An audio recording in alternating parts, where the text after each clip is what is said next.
My name is Olivia Ingram, and I am 34 years old. 9 days after my grandmother's funeral, I turned onto Ainsley Street and found my parents standing beside a 30-yard dumpster with 88 years of her life already inside it. My mom was wearing work gloves. My dad had the truck running. There were two dumpsters, actually. The second one was for furniture, and they had already filled that one too. On the curb, next to the mailbox, somebody had set out a Folgers can with the lid pressed on crooked. Inside it were her reading glasses, 3 hairpins, a flat brass key, and a savings book with a blue cover gone soft as cloth. Ohio Valley Home Savings and Loan, opened in March of 1968. 41 years of stamped lines inside it, and some of those lines were for $2. My mother held it up between two fingers, the way you hold a dead mouse, and she called it junk. I put it in my coat pocket and said nothing. What I did with it took 13 months, and it cost me more than anything in that dumpster was worth. Welcome back to Hidden Family Revenge. This is the channel for the quiet ones, the daughters who kept the receipt nobody else bothered to save, and the reckonings that take their time getting here. Drop a comment and be sure to subscribe.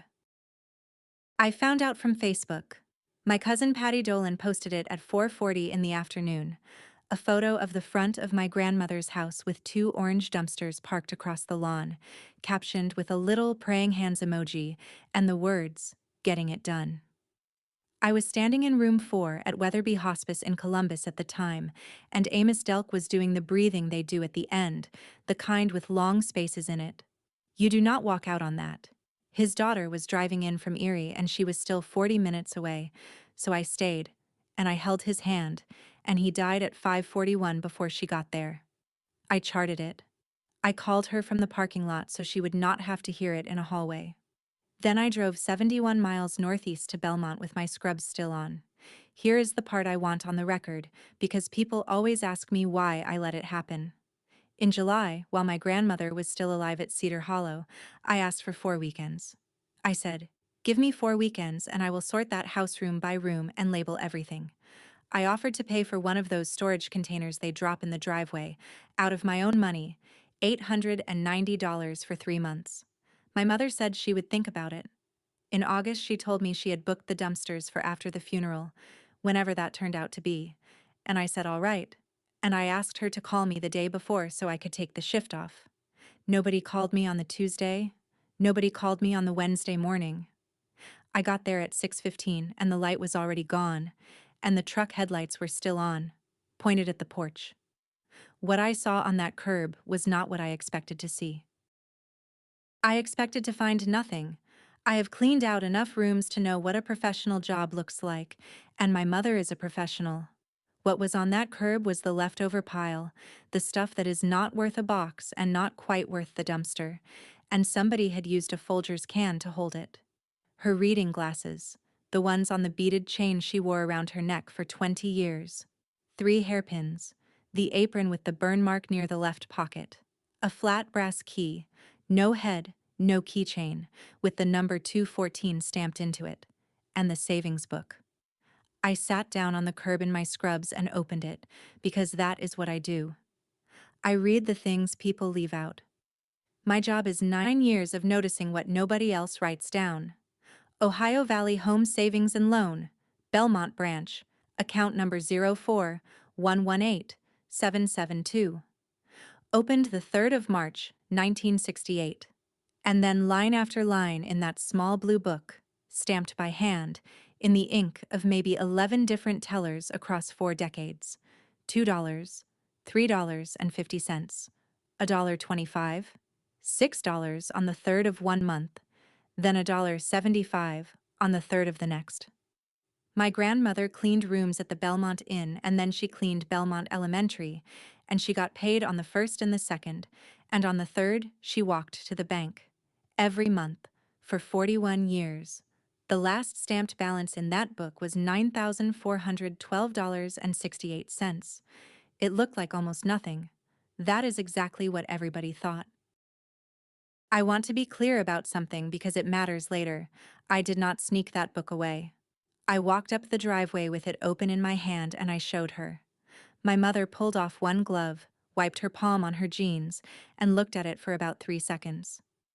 "That bank folded 20 years ago," she said. "It is not even a bank anymore, Liv. That book is worth what the paper is worth." My dad was standing at the tailgate with his weight on his good knee. "Your mother has had a year of this," he said, which is what he says instead of anything. So I asked her, out loud, in the driveway, if she had looked in the box. And she told me how her work goes, and she was not even being cruel about it. She was explaining her trade. "4 minutes a box," she said. "That is the number. You give a box 4 minutes and you make the call and you move, because a house is 7 days and there are only two of us and I am 60. She said if you sit down with a box you are done for the day. She said her company clears 3 houses a week and every one of them is somebody's mother. And then she said the thing I have not been able to put down since. If it mattered, somebody would have kept the receipt." Then she turned back to the dumpster with the gloves still off, and she reached in and pushed down a cardboard box with her forearm to make room, and the box gave that soft sound cardboard makes when it stops being a box. I put the savings book in my coat pocket. I never took it out again in front of her. We sat in the truck for a while because it was cold and my dad wanted the heater. My mother did not apologize and I did not ask her to. What she did instead was tell me about 1974, and she told it flat, like a work story. "That house had a path through it," she said. "Not a hallway. A path." She held up her hands about a foot apart, newspapers to the ceiling in the back bedroom, coffee cans of pennies under the sink, under the bed, in the oven she did not use. She said she went to school smelling like that house, and by 4th grade the other kids had a name for her mother, and she was not going to repeat it to me in the truck.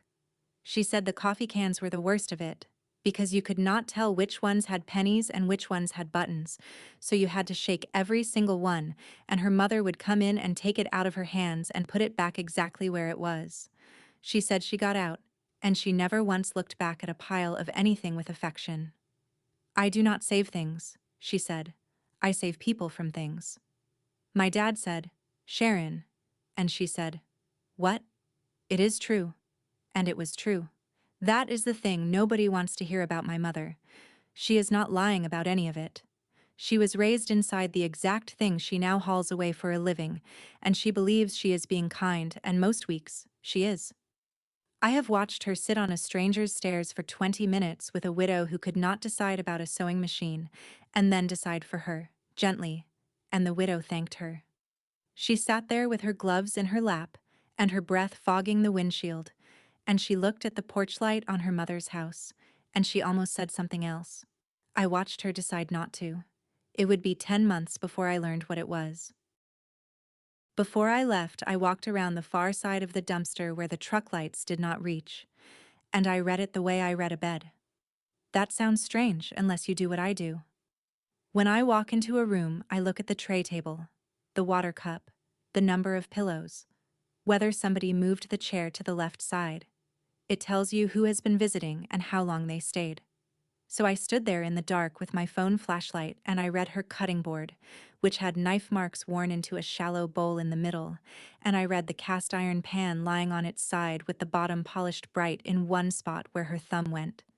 20,000 dinners will do that. There was a dish towel with a hem she had restitched by hand, and you could see where her eyes had gotten worse, because the last 4 inches wandered. My dad came around with his flashlight and asked what I was doing, and I said I was looking at the pan. He said it is a pan, Liv. And I said the thing I said. Nobody wrote it down. That is not the same as nothing. He looked at the house, instead of at me. Then he said we should get going before the neighbors complain about the truck, and he limped back around, and I heard him tell my mother that I was fine, I was just tired. I drove the 71 miles back to Columbus with the savings book on the passenger seat, face up, and I did not know yet what a person does with a thing like that. I went back that Sunday to ask about the house, and my mother handed me a piece of paper before I finished the question. Transfer on death designation affidavit. Filed with the county in March of 2019, signed by Ruth E. Cobb, notarized, witnessed, clean as a whistle. 219 Ainsley Street went to my mother the second my grandmother stopped breathing. No probate, no court, no inventory. Nobody had to agree to anything, and nobody had to be asked. "Read it," she said, and she was not gloating, she was ending a conversation. I did read it. Twice. And then I called a woman named Roselle who does probate work for a firm across from the hospital, and I read it to her over the phone, and she was kind and she was fast. Roselle said a grandchild is not next of kin while a child is living. She said there is nothing to open, because there is nothing on the books, and you cannot open an estate for a woman whose only asset went out the side door with a recorded affidavit. She asked if there were accounts. I said there is a savings book from a bank that does not exist. She was quiet for a second, and then she said, "Honey, a passbook is not a deed. It does not make anything yours."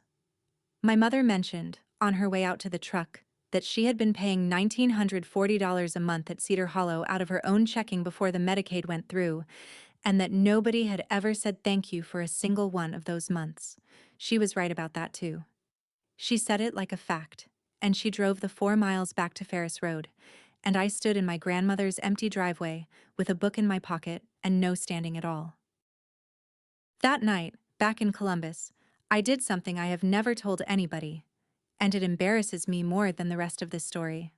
I drove to Ridgeline Self-Storage on the east side, and I let myself into Unit 118 at 11 at night to put the savings book somewhere safe. $64 a month, 6 years. Inside that unit, in order, 2 banker's boxes belonging to a man I dated until 2020 who has never once asked for them. A dining set that belonged to Mrs. Vogel in 3B, who died in 2021, whose son said he would come get it and then moved to Reno. 3 kitchen chairs of my grandmother's that I rescued in 2019 when my mother first started using the word declutter. 2 boxes of equipment from families who never came back for it. A shower chair, a walker with one grip missing. I stood in there with the roll door up and the light on a timer, and I set the savings book down on the seat of one of my grandmother's chairs. Then I picked it back up. Because it occurred to me, standing in a metal room I pay for, that I have spent my whole adult life holding other people's history in a place nobody knows the address of. I keep things. That is my one talent outside of work. I keep them carefully and quietly, and I never tell anybody I have them. And I had just watched what happens to a woman who did exactly that for 41 years. I put the book in my coat pocket, pulled the door down, and drove the 15 minutes home wondering what a person is supposed to do with something she is not allowed to keep. I started where anybody starts.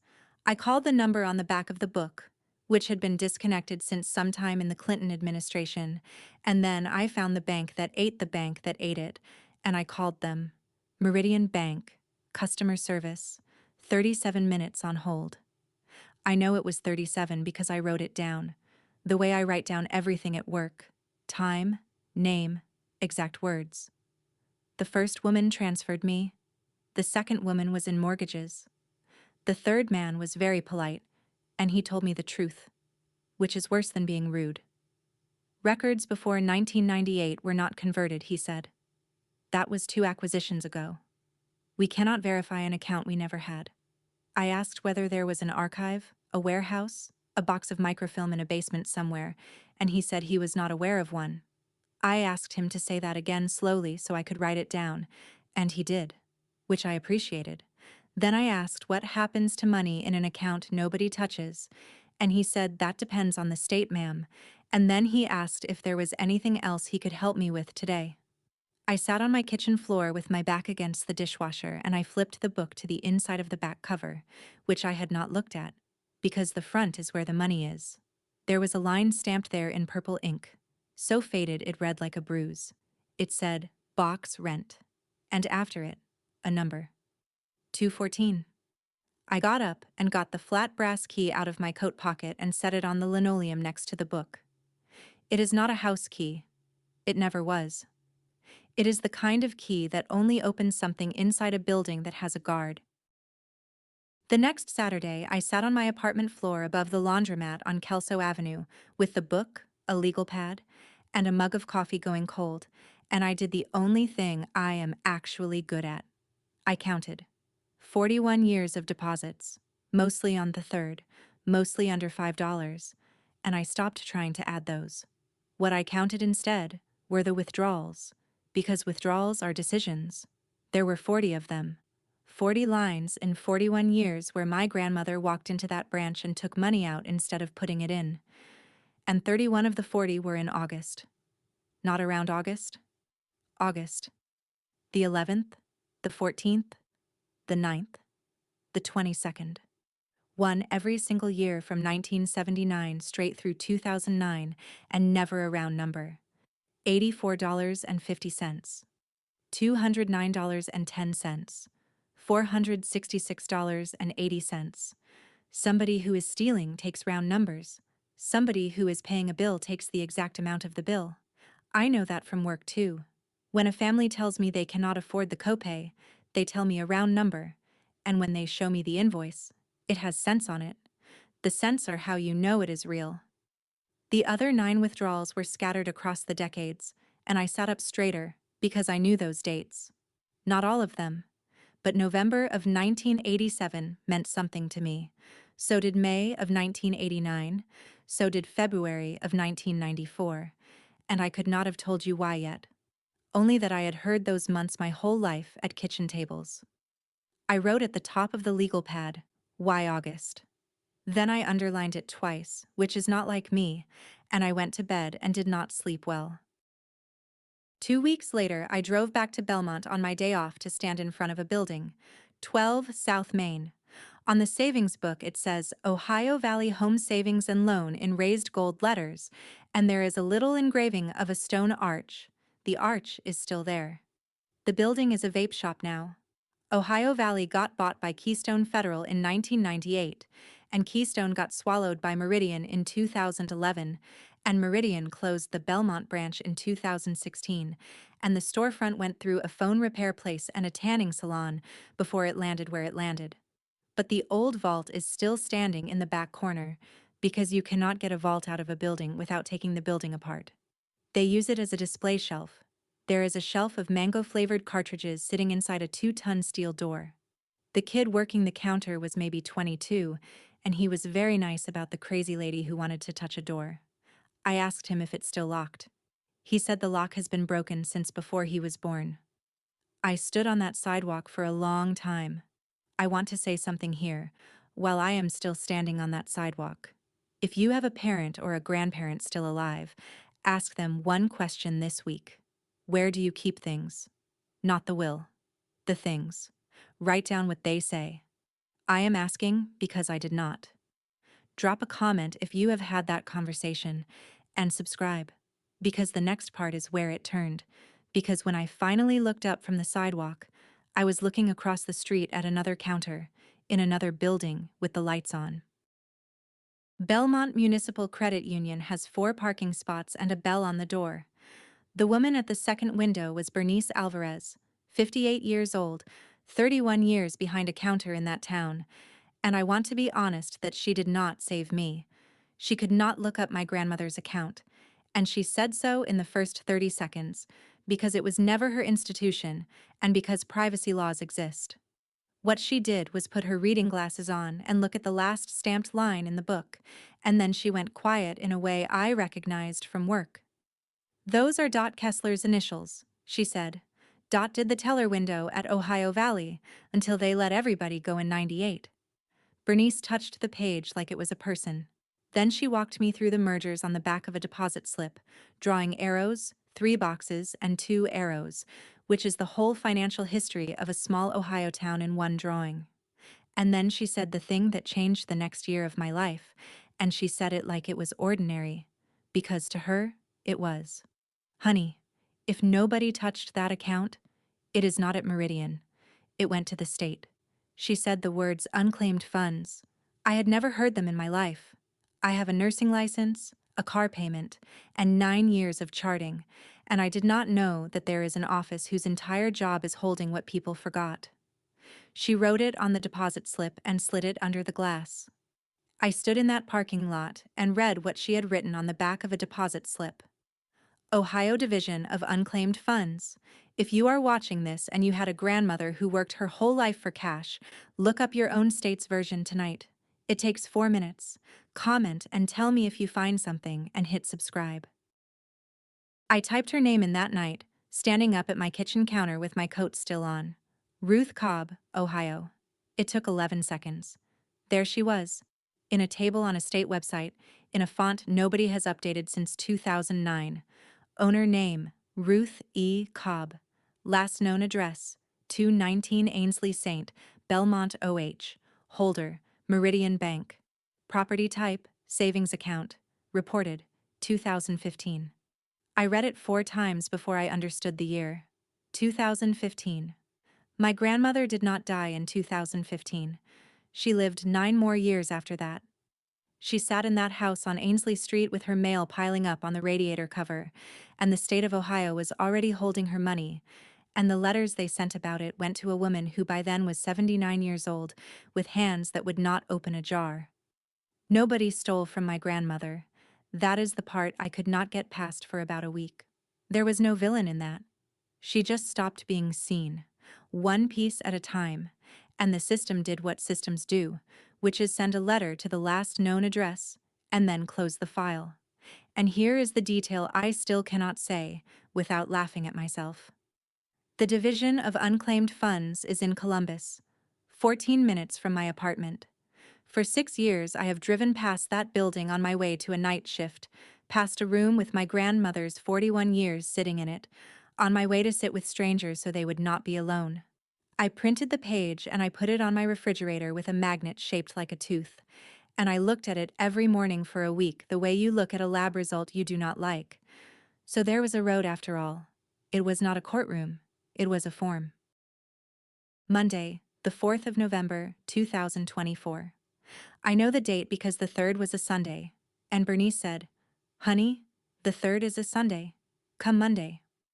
I drove 71 miles to Belmont Municipal Credit Union to open a savings account I did not need, at an institution in a town I do not live in, and I asked her for a paper passbook. She laughed at first. "We print statements now," she said. "We have printed statements since 2004. I asked if the stamp was still in the building. She looked at me for a second, and then she opened the bottom drawer of the second window and took out a wooden-handled rubber stamp with a dial for the date, and the ink pad next to it had gone dry and cracked like a dry lake bed. She breathed on it. She actually breathed on it, the way you do with a stubborn pen, and she rolled the dial to the 4th, and she pressed it down on the first line of a red passbook and slid it under the glass. My first deposit was $2. She did not ask me why. I think she knew why, and I think that is the only reason she got the stamp out. And then I did it again on the 3rd of December, and the 3rd of January, and every month after that, 71 miles each way, sometimes on 4 hours of sleep after a night shift, $2 or $3.50 or $12 depending on the week, and every single time she stamped it by hand. I never once turned onto Ferris Road, 4 miles away, and for 13 months I did not turn. I did that 13 times before I understood what I was actually doing. The claim form is 4 pages and it is not hard. It is just expensive in the way things are expensive when you make $31 an hour and you have a car payment. They wanted a certified death certificate, not a copy, certified, with the raised seal. $22 each at the county health department, and you learn fast to buy extras, because every office keeps one and nobody gives it back. I bought 4. $88. They wanted proof of my relationship to the owner, which meant my mother's birth certificate, which meant a different window and a different fee, and a form that asks you to explain, in a box 4 lines tall, why you are the one asking. They wanted proof of the owner's last address, and I had that, because I had a piece of mail from 2012 that I had taken out of a Folgers can. I took 4 unpaid days between December and March to stand in county offices during business hours, which is the only time county offices exist. The clerk at the Vital Records window in February was the same one from December, and she remembered me, and she said, "Still working on it?" And I said, "Yes, ma'am." The clerk at the recorder's office told me their scanner had been broken since Thanksgiving and I would have to come back. I came back. I made a spreadsheet because I am the kind of person who makes a spreadsheet, and I tracked it the way I track a med list. Date, office, name of the clerk, what they said, what they still need. And on the 3rd of every month, the stamp. There was one box on page 3 I kept skipping. I filled out the whole form around it twice. Next of kin of deceased owner, it said, and then a line for a name and a line for an address. In February, I got a man named Dwayne on the phone at the state, and I kept him for 42 minutes, and he was the first person in the whole thing who seemed to enjoy his job. I asked him about box rent. He said, "Oh, that is a different property class. Hang on." And then he read me what a safe deposit box does when a bank stops getting paid for it. Box 214, rented in 1971. The rent came out automatically, $7 a year to start, out of a checking account that got closed in the 2011 merger, which is exactly the kind of thing nobody notices for years. When the rent stopped, the notices went to Ainsley Street. In 2013, the bank drilled it. That is the word they use, drilled, and it means a locksmith and 2 employees and a form. They inventoried the contents, they sealed them in a bag with a number on it, they held them, and in 2016 they shipped the whole thing to the state, where it has been ever since, in a vault in the city where I live. Property description on file, Dwayne said, reading slowly. Securities and personal effects. I asked what securities meant. He said it could be almost anything. Stock certificates, bearer bonds, savings bonds, and that people used to keep those in boxes because that was where you kept paper that was worth money. Then he said he could not tell me which, not from his screen, and that the full inventory only goes to a legal representative of the estate. Then I hung up and looked at the brass key on my kitchen counter, the one I had been carrying around in my coat pocket for 3 months, like it meant something. They had drilled that lock 11 years before I ever picked the key up. While I waited on the state, I worked on the other 9. Not the August ones. The scattered 9. The ones with dates I had heard my whole life, and it took me one evening with the legal pad and my own memory to line them up, and then I sat very still. November of 1987, $260. That is the winter my dad got laid off from the warehouse and they were on Depot Street, and the story, told at every Thanksgiving I can remember, is that the church helped us that month. May of 1989, $1,200. That is the month they closed on 4118 Ferris Road, and the story is that the credit union made an exception for your father because he was a good customer. February of 1994, $640. Transmission on my dad's truck, and the story is that Uncle Gary rebuilt it for the cost of parts. September of 1997, $415. My tonsils. And the story is that the hospital wrote it off. January of 2001, $1,850. The furnace, and the story is that it came out of my dad's Christmas bonus. April of 2006, $890. I know that one because I wore the braces. My dad worked doubles all spring, is the story. And I remember him coming home smelling like duct sealant, and I remember being grateful to him. There were 3 more I could not place at all, in July of 2005, and November of 2007, and March of 2008, and those 3 came to $1,920, 9 withdrawals, $7,175. I called my Uncle Gary on a Tuesday to ask about the transmission just to be sure, and he had no idea what I was talking about. He kept saying, "Whose truck?" He said he has never rebuilt a transmission in his life. It took me until April to remember August, and I did not remember it from a document. I remembered it because I was there. The summer I was 12. In 2004, my grandmother walked me down Kepler Road to Belmont Elementary in the middle of August, when a school is the emptiest building in America. Wax on the floors, all the chairs upside down on the desks.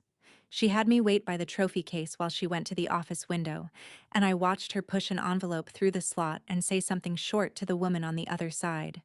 And the woman started to write, and my grandmother put 2 fingers on the paper and shook her head. Then we walked home the long way and she bought me a lemon shake-up at the Legion stand. On the way, she told me what the money was for, in about the plainest way you can say it. She said some kids come in September owing the lunch account from last year, and the ones who owe get asked in front of the line, and some of them stop eating instead. Then she said, nobody should have to be asked twice. And then she said, do not tell your mother. Your mother will say I threw money out a window. I was 12. I did what a 12-year-old does with a secret, which is keep it for 21 years and then look at a savings book and understand that I am the only living witness to one of 31 Augusts. I also understood why it was August and not September. She was paying it off before the first day, so no child would ever stand at the front of that line and hear a number read out loud in front of the other kids. She cleaned that building for 22 years. Then she paid its debts for 31, and she made sure no one could write her name down. In May, I drove to Belmont Elementary on my day off and asked the office manager whether the district keeps old receipts.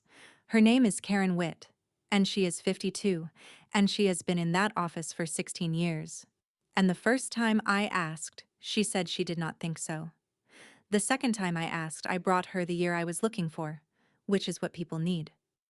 The third time I asked, she said, well, there are the cash logs in the basement, and she went and got them. And I want to say plainly that she did not have to.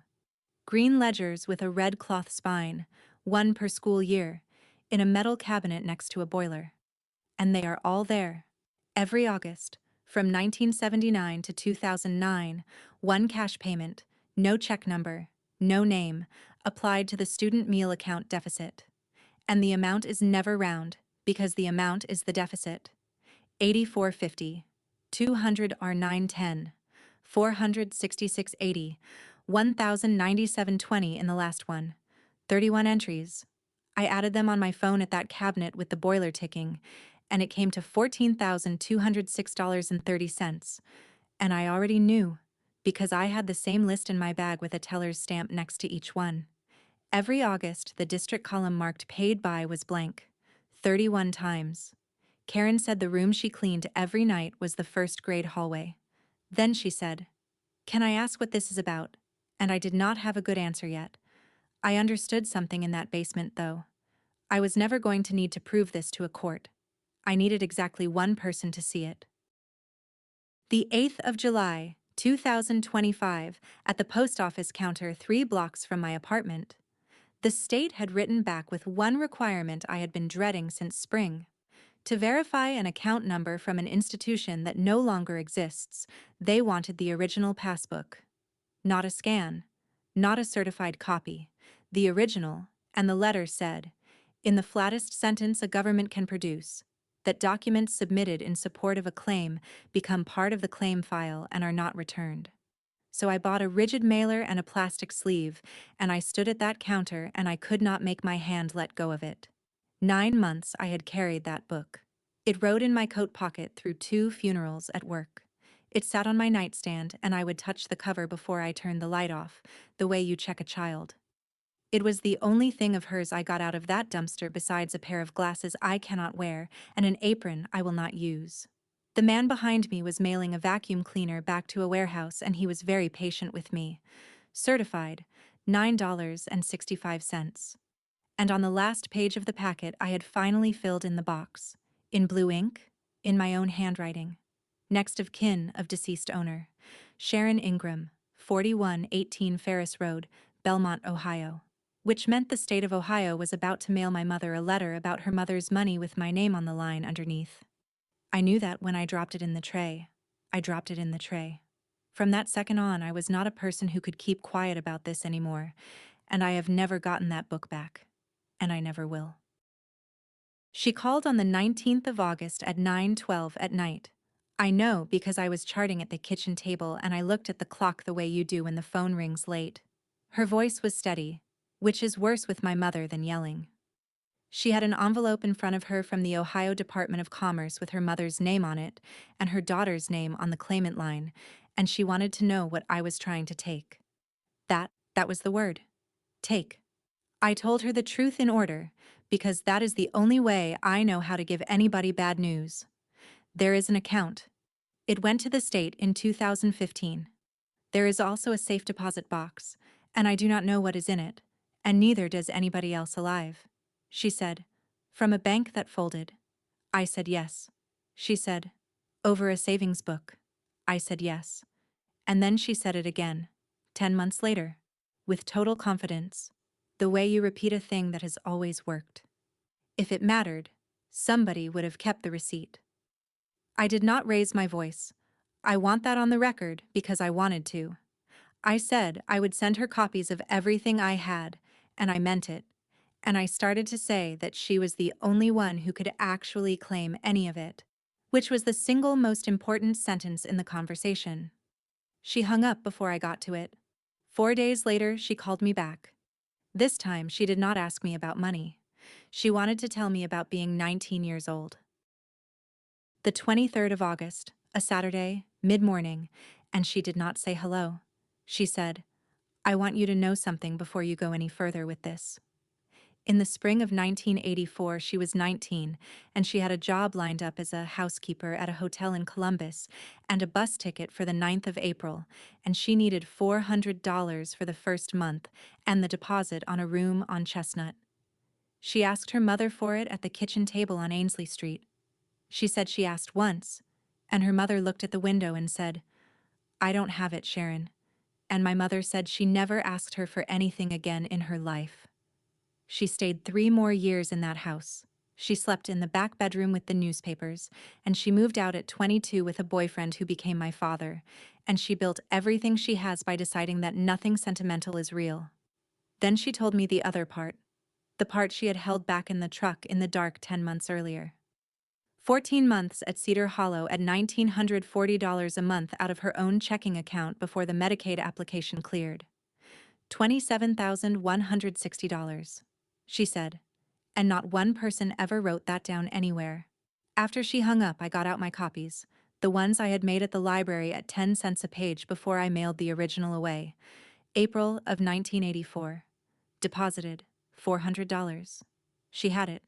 She sat at that table with a 19-year-old girl and she said she did not have it. My grandmother gave in secret and refused out loud. I had been copying the first half of that for 10 months. That week, I had a patient named Perina Oakes, 81, in a hospital bed in her own living room in Whitehall, with a son who flew in from Denver and did not know where anything was. So I did the thing I always do on a first visit once the pain is managed, which takes about 15 minutes and which nobody trains you to do. I sat down and I asked her where she keeps things. Not the will. The things. Where are the keys? Where is the deed? Who has the other key? Is there a box anywhere? Is there a name on it? And she told me, in order, and I wrote it on the back of the intake sheet in block letters, and I handed it to her son and I said, put this in your wallet, not your car.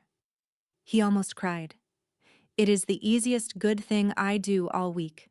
Her son asked me, at the door, how I knew to ask that, and I told him a patient's daughter taught me in 2017 by screaming at a locksmith in a hallway. And driving back with the radio off, I finally heard it. I have done that for 9 years for strangers, and I have never once done it for myself, and I have never once let anybody do it for me. I sat down at my table that night and totaled up what this had actually cost me so far, because numbers are how I calm down. 11 trips to Belmont, 1,562 miles, 4 death certificates, 6 unpaid days, and $64 a month times 72 months, $4,608, to keep a metal room on the east side of Columbus full of other people's history, which nobody knows about but me. The state's letter came on the 12th of September. It was 4 pages, stapled once in the corner, and the first page was the account. Savings account, Holder Meridian Bank, reported 2015, amount remitted, $9,412.68. Exactly what the last stamp said. Then page 2 was box 214, and page 2 is why I am telling you this story. Contents inventoried at drilling, 2013. 196 United States savings bonds, Series E and Series EE. Purchase prices ranging from $18.75 to $50. Purchase dates March of 1969 through November of 1997. Estimated redemption value, as computed by the state, $121,455.80. I read that line standing up. Then I sat down on the floor with my back against the dishwasher again, which is apparently where I go. She bought them a few at a time at a teller window, the cheap ones, the 1875 ones, for almost 30 years. The oldest ones stopped earning interest a while back, because the E-bonds top out at 40 years. And it did not matter, because 40 years of a country paying interest on a hotel maid's pocket change is what it is.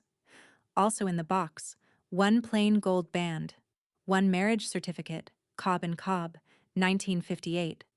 One photograph, described on the form as woman with 2 children, unidentified. The total came to $130,868.48. I looked up the county auditor's page for 4118 Ferris Road that same night, assessed at $118,400. They owe $96,700 on it. And then, at the bottom of page 4, in the same flat font, the tangible property was scheduled for the state's unclaimed property auction on the 9th of December. Page 4 had one more sentence. Claims on behalf of a deceased owner are payable only to the estate, upon presentation of letters of authority issued by a probate court.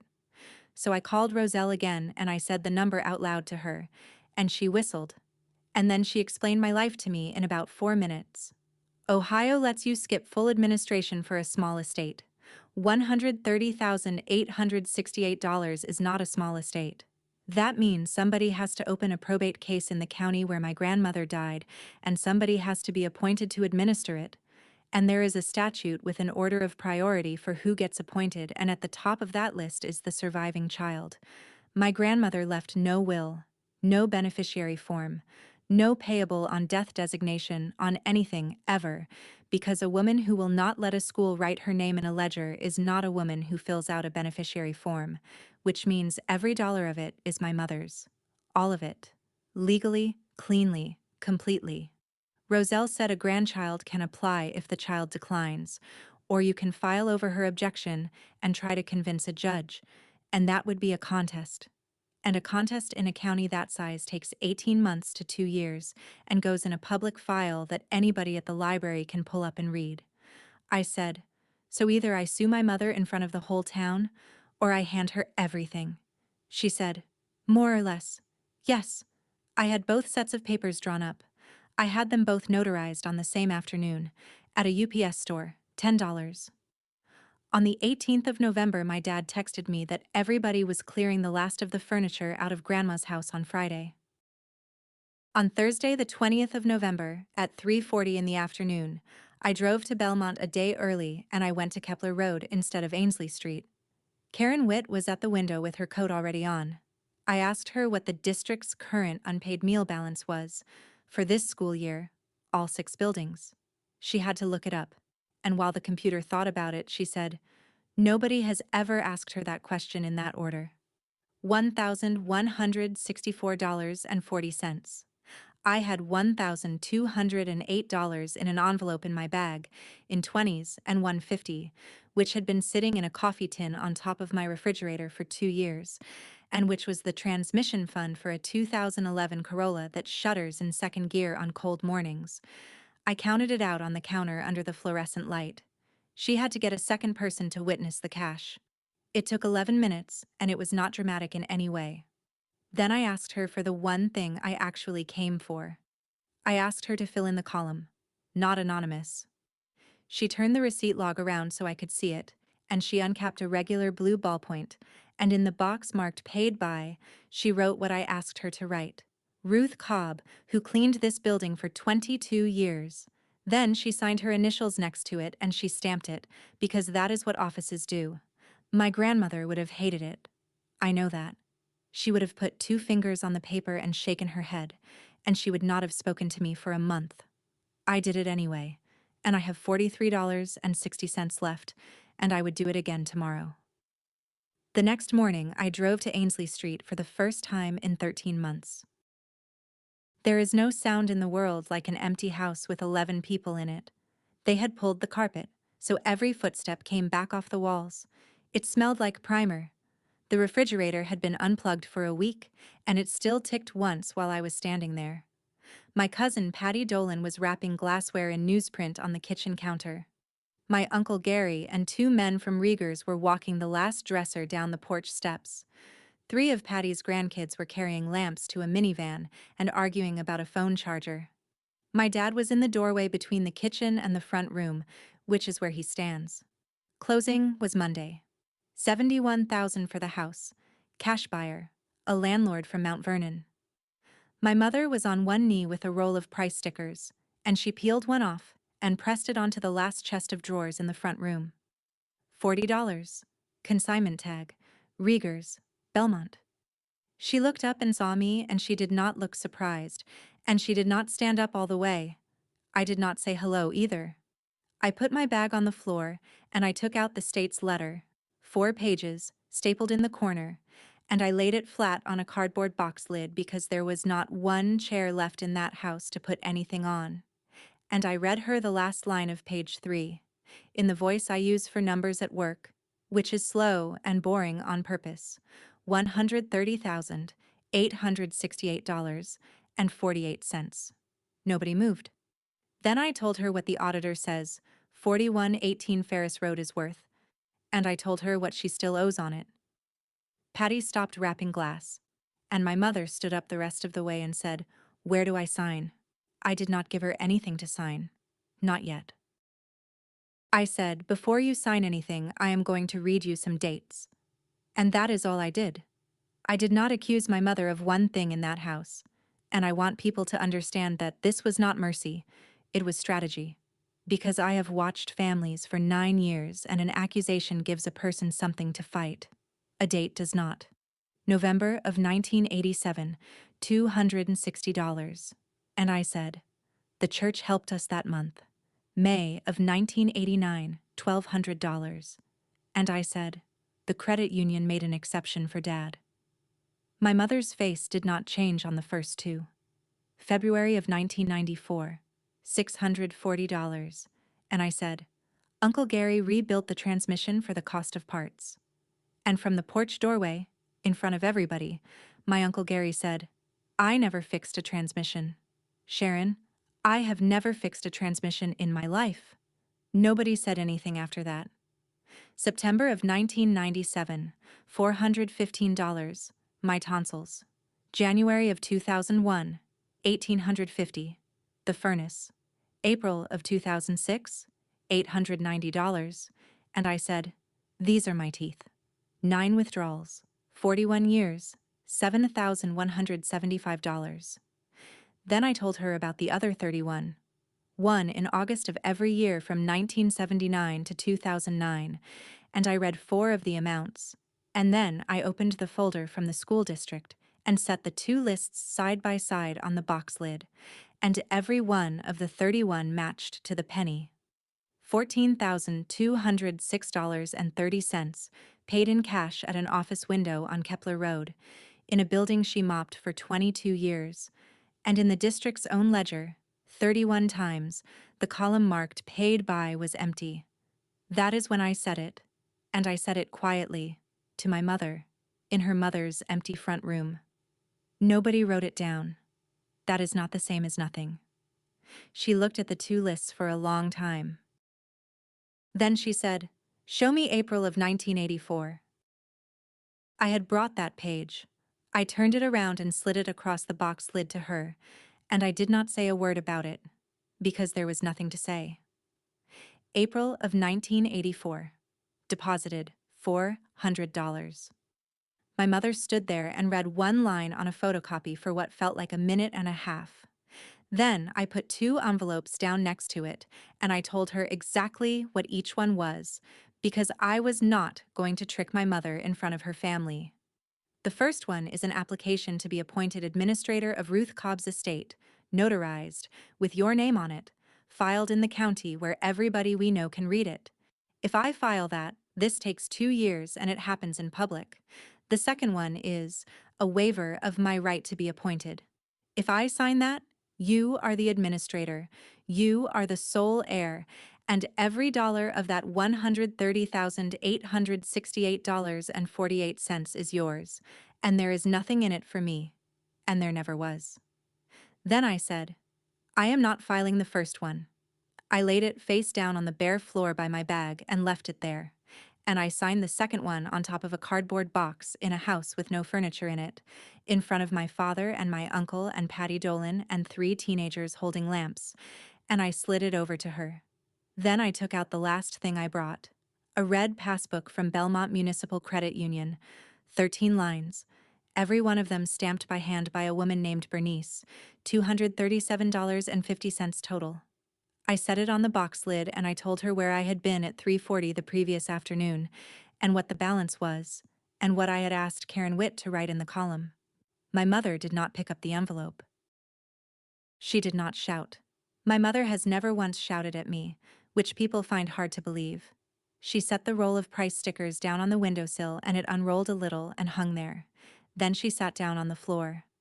61 years old, in her mother's empty front room, on bare boards with the carpet tacks still in them, with her back against the wall under the window where the curtain rod brackets were still screwed in. Patty Dolan went out to the porch first and took the kids with her. The men from Rieger's found something to do at the truck. My dad stayed in the doorway with his hands half up and then down again, and he said, "Sharon." And she did not answer him. She looked at the 2 lists on the box lid from down there on the floor, and she said one thing, and it was not an apology, and I have thought about it every week since. She said, "She let me think she didn't have it." I got down on my heels so I was not standing over my own mother, and I told her the only true thing I had. Nobody should have to be asked twice. She did not look at me. She nodded at the wall. And then I said, I had to get back to Columbus before dark because I had a 7 o'clock shift, which was true, and I picked up my bag, and I left the application face down on the floor where I put it. Nobody followed me out.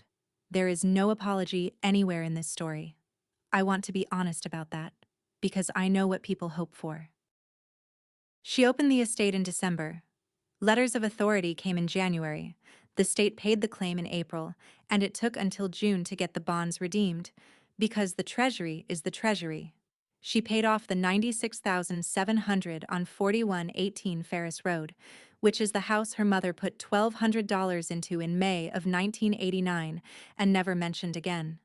She built the pole barn. She had been talking about that pole barn since before I finished nursing school, and it is up now, 30 by 40, with a concrete floor, and my dad has his tools out of the basement finally. My mother still works 5 days a week at Rieger's putting price stickers on the belongings of people who just died, and she is still faster at it than anyone they have.